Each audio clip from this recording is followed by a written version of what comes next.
welcome back class 10. Today we are going to study about a new chapter, that is number 2, structure of chromosomes. Okay, structure of chromosomes. You have already studied about what is chromosomes, no? Now we'll talk about the chromosomes and its structure in this chapter. Okay. Now, what is chromosomes? The word chromosomes comes from a Greek word. The word chromosome comes from a Greek word. The word chromosome comes from a Greek word, chroma, or chromo means colored,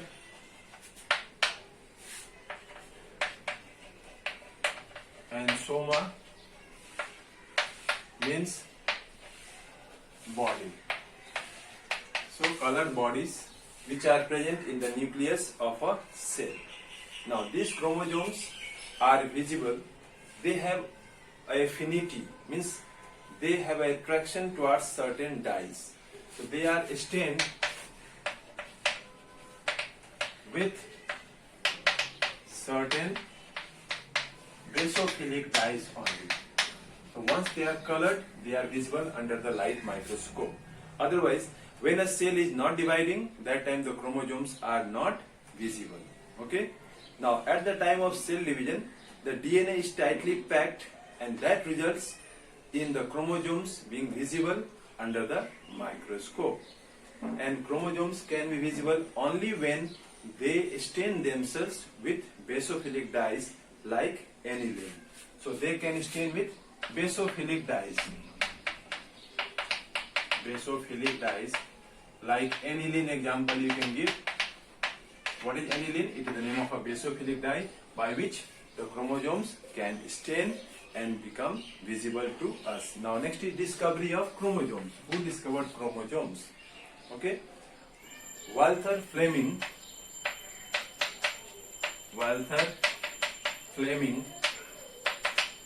in 1882 he found a structure.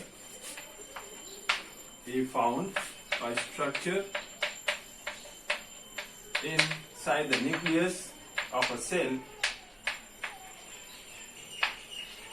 Inside the nucleus of a cell that could stain with basophilic dyes, and he called them as chromosomes. The word which he gave was not chromosomes, but chromatin. He called them as chromatin. Chromatin means colored body. So it was first of all Walther Fleming, in which year 1882.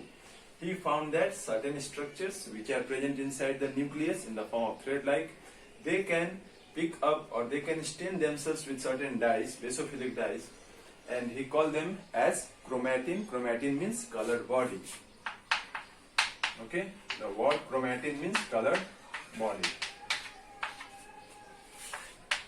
Now next, after Walther Fleming, there is another scientist called W.B. Waldeyer.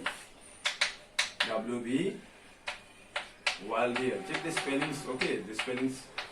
W.B. Waldeyer in the year 1888, year 82, year 1888, he coined means he gave the term, he coined the term chromosome. In which year?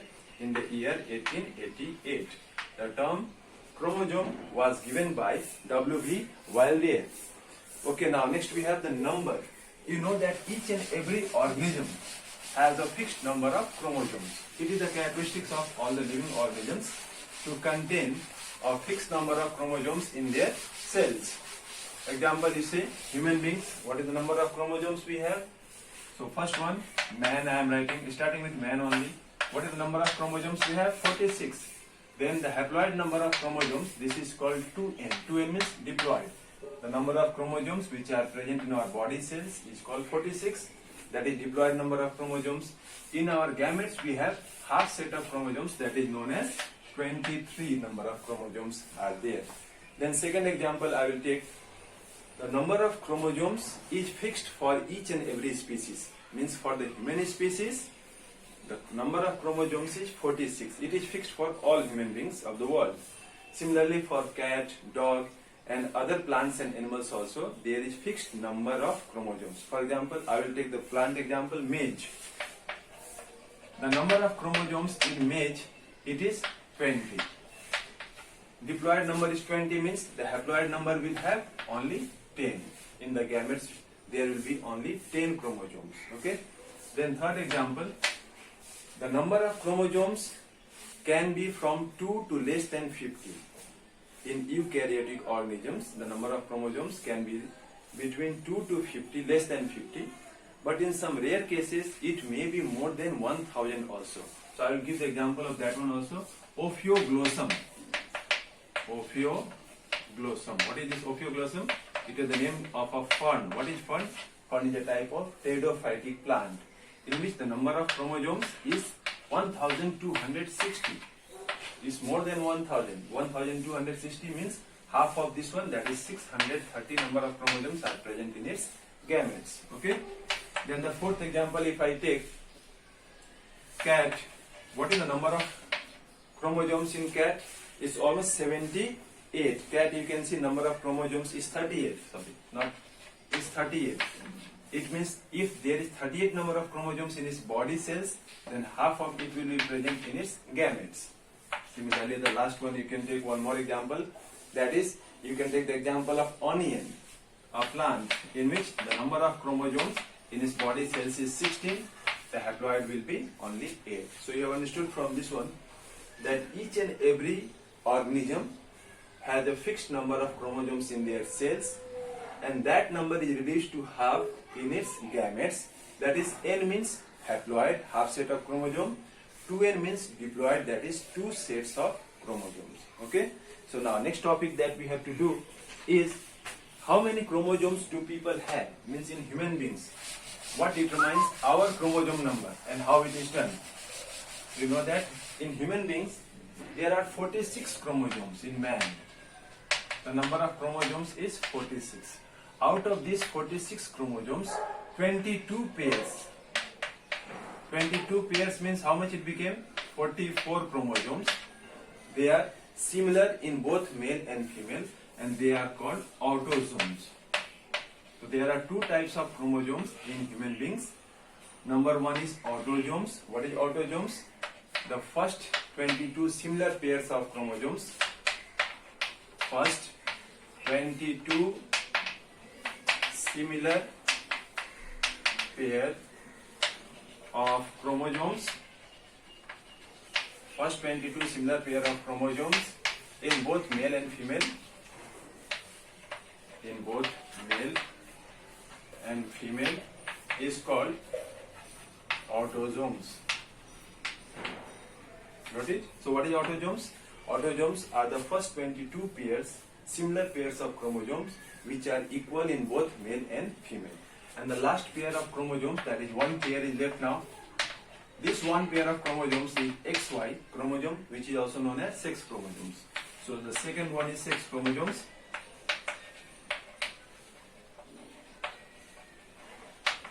The pair of chromosomes in sex chromosomes, the pair of chromosome is XY. I have written only XY, is called the sex chromosome. So last pair of chromosomes in human beings, which determine the sex of the individual, whether male or female, is called sex chromosome. Now, in case of male child, what is the chromosome composition of the male child? It will be 22 pairs. I will write the number only. 44 plus 22 means 44. Number I am writing, not pairs here. Pairs means 22 pairs. Number means 44 plus XY. This is male child. In case of female child, that is a girl, their chromosome composition will be 44 plus both similar pairs of sex chromosome, that is XX. So 44 plus XX, that denotes the female child. 44 plus XY, that denotes the male child. Okay. Now you can see that in this XY or XX, there are two chromosomes, X and Y. Out of this X and Y, look, here X and Y I have written. One comes from father. It can be anyone. Like Y can come from father, X can come from. So this X comes from mother because mother has only X chromosome, and this Y comes from father because father has Y chromosome. This Y chromosome is present in the male only, not in the females. Female has both XX chromosome only. Understood? So this chromosome is called maternal, this one is called paternal chromosome. Similarly, in all the 22 pairs, that is 44 pairs, this chromosome, one chromosome in each pair, suppose this is the first pair of chromosome I am drawing.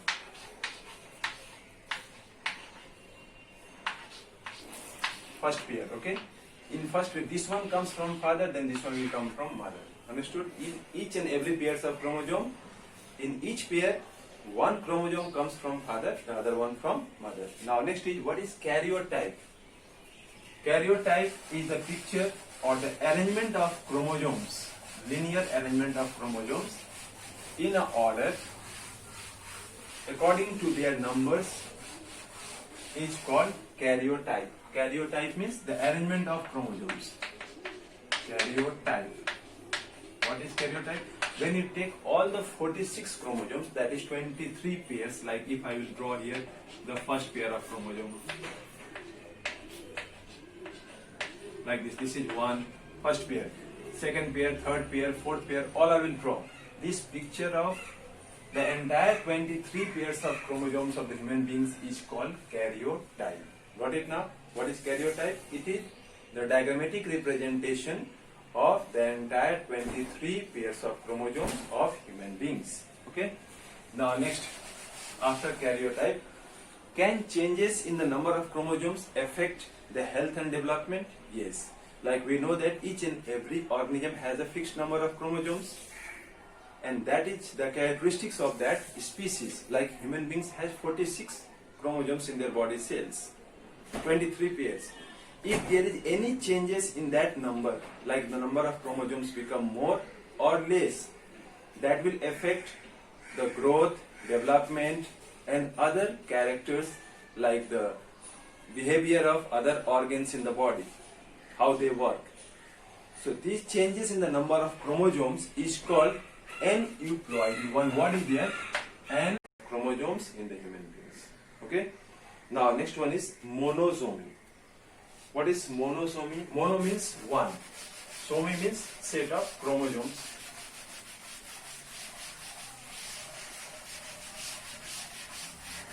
Okay, what is monosomy? Loss of one chromosome in the cell.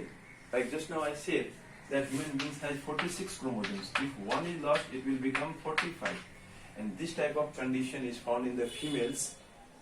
And that disease is called Turner syndrome. T-U-R-N-E-R-S. Turner's syndrome. This is the name of a disease. What is Turner syndrome? It is the name of a disease. How it is caused? It is caused due to decrease in the number of chromosomes to 45. So monosomy means loss of one chromosome. Turner syndrome is a condition which is caused by monosomy. That is loss of one chromosome. The women with Turner syndrome have only one X chromosome. Now remember that female 22 plus XX is there. 22 pairs plus XX. Now if only one X is there, this one is not present in case of Turner syndrome. Only one X chromosome is present. Only one X chromosome in gametes of female. So total number becomes 45 only now, because 22 pairs means 44 plus 1, 45 instead of having normal 46 chromosomes. So Turner syndrome is a disease which is caused due to loss of one chromosome from the female. That one chromosome is the sex chromosome. One X chromosome is lost, and that decreases the total number of chromosomes count to 45. Understood? And they will show the symptoms of the disease. Now next, cells with two additional sets of chromosomes. Suppose there is one additional set of chromosomes, then what will happen? Like normal 22 pairs are there, no? One set. Two pairs means, it is 44 plus 2, that is 46. Now, if there is one additional set is there, 46 plus 23, it becomes 69 chromosomes. If one set of chromosome is only increased, that is known as triploid. So, if it is asked what is triploid, tri means 3, ploid is just now I said 3 sets of chromosomes. Understood? Got it? So, if the question is asked what is triploid, you have to simply write the answer 3 sets of chromosomes. One set means how many? 23. Two set means how much? 46. Three set means how much? 69. Means 23, 23, it will keep on increasing. Similarly, one more word is there, tetraploid. Tetra means 4, you know that. Tetraploid, P-L-O-I-D. So tetraploid means like already there is how much? 46. Again 46 will be there because this is also double, this is double. So if you add them 6, 6, 12, 1, 92. So number of chromosomes in tetraploid will be 92 chromosomes. Got it? Okay. So now next we have to study like many cancer cells. You know what is cancer? Generally all the cells divide normally after a particular time to regenerate or to replace the lost and damaged cells of the body. Now cancer cells are the one in which there is uncontrolled division of cells, irregular type of cell division, which causes formation of tumor in different parts of the body. Okay. Now next is structure of chromosomes. In the next section we'll do the structure of chromosomes.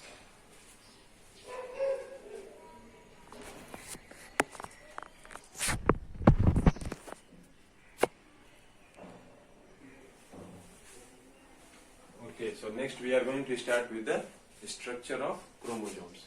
You know that during cell division, it is the chromosomes which are present in the form of a network of thread-like structures inside the nucleus of a cell. What is that network called? It is known as chromatin network. It is called chromatin network. So what is chromatin network? A network of intertangled thread-like structures which are present inside the nucleus of a cell. When a cell is not dividing or it is not undergoing division, that time we cannot see the chromatin network. That time it is not visible or it will not condense to form the chromosomes. Okay, so in the chromatin, what is chromatin? Already I said. Now what is this chromatin or the chromosomes made up of? It is made up of DNA and a special type of proteins which is known as histone proteins. So what makes the chromatin network? It is made up of DNA and histone proteins. And these are packed tightly inside the nucleus because the length of DNA is quite big and they are made to be packed inside a small space within the nucleus. So that we have to study in packaging of DNA or the hereditary material inside the nucleus of a cell. Now next what we have to study is what is histones. The DNA in eukaryotic cells, that is all the modern cells, it is made up of a special protein called histone protein. So what is histone protein? Histone protein is the one which makes the chromatin network of our nucleus. So histone proteins are present and DNA is also present. What is DNA? You know, deoxyribonucleic acid.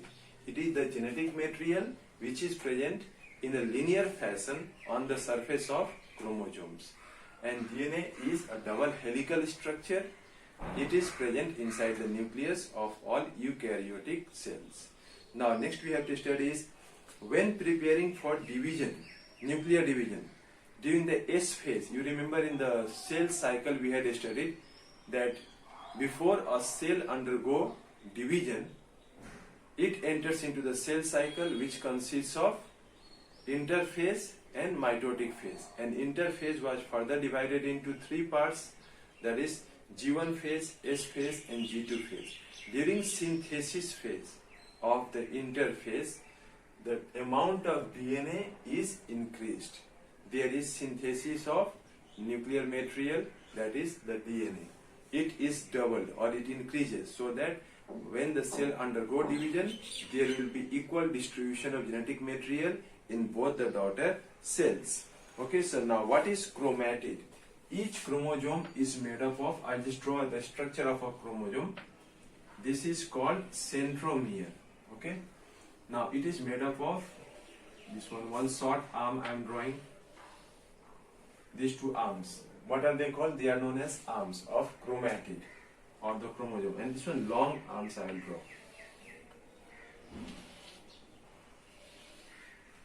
Okay, these two are the short arms, they are denoted by P.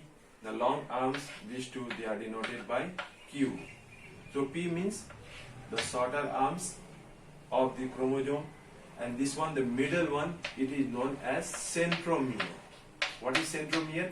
It is the point of attachment of the two chromatids. This one is one chromatid, this one is another chromatid. Okay, here if I draw the centromere, this is a single chromatid. Now you can see these are known as arms. These two arms are short, no? So they are known as ARMS, arms of chromatid. These two are also known as arms. These are the longer arms, you can see the length. These are the shorter arms. The shorter arms are denoted as P here, and the longer arms are denoted by the letter Q.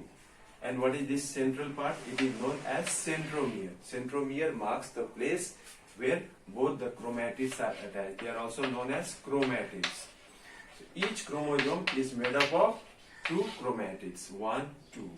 Two chromatids are there. And both the chromatids attach each other with the help of centromere.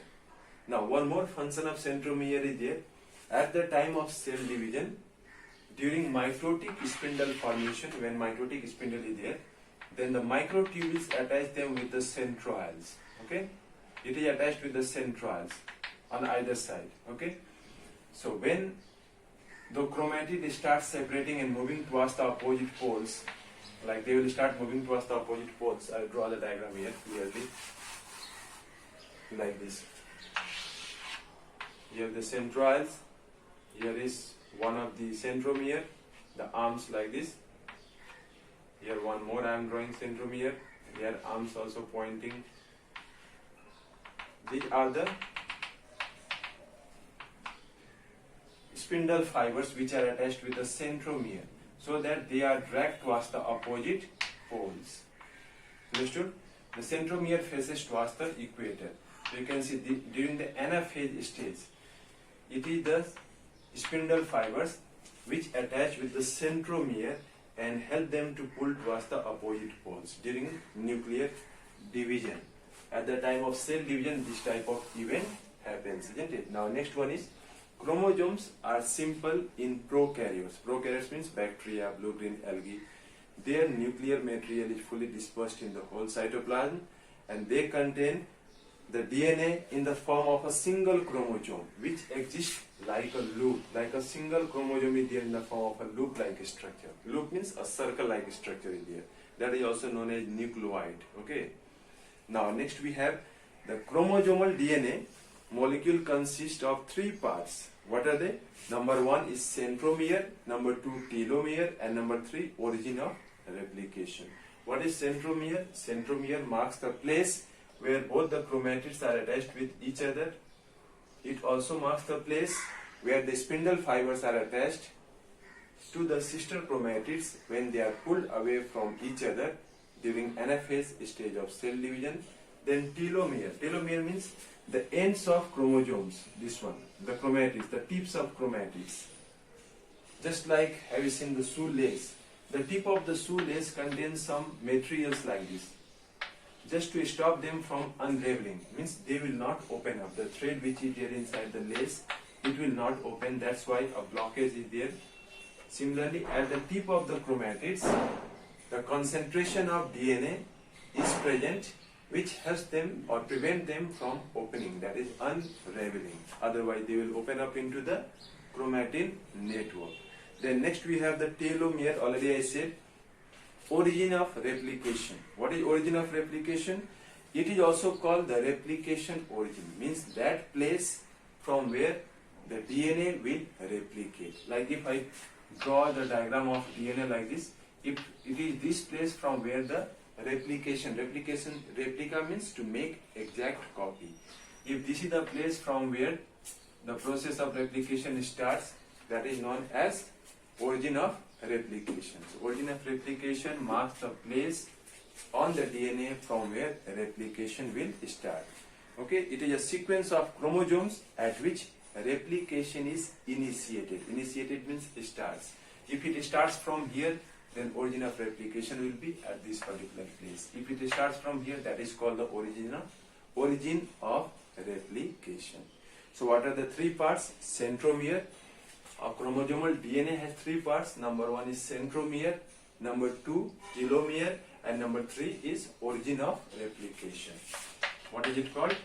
Origin of replication. Okay. So what is origin of replication? Once again, it marks the place on the chromosome from where replication means the division of chromosome starts. Got it? In simple words. Then what is centromere? Already I said centromere is the place where the sister chromatids are attached with each other. They are called sister chromatids, and these two are also sister chromatids only. But if you compare this chromatid with some other chromatid of different chromosome, they are called non-sister chromatids. So in this class today up to here only. Okay, you try to write the question answers. Your homework is the first chapter which I had given. I'll give you the questions. You try to find the answers of those questions. Thank you.